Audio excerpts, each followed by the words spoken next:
الرحمن الرحیم۔ صحیح بخاری حدیث نمبر 677۔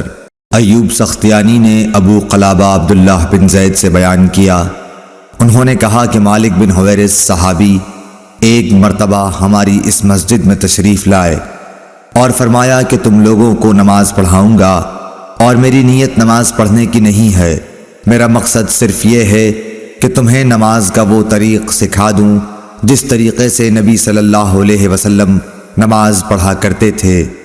میں نے ابو قلابہ سے پوچھا کہ انہوں نے کس طرح نماز پڑھی تھی۔ انہوں نے بتلایا کہ ہمارے شیخ عمر بن سلمہ کی طرح۔ شیخ جب سجدے سے سر اٹھاتے تو ذرا بیٹھ جاتے، پھر کھڑے ہوتے۔ اللهم صل على محمد وعلى آل محمد كما صليت على إبراهيم وعلى آل إبراهيم إنك حميد مجيد اللهم بارك على محمد وعلى آل محمد كما باركت على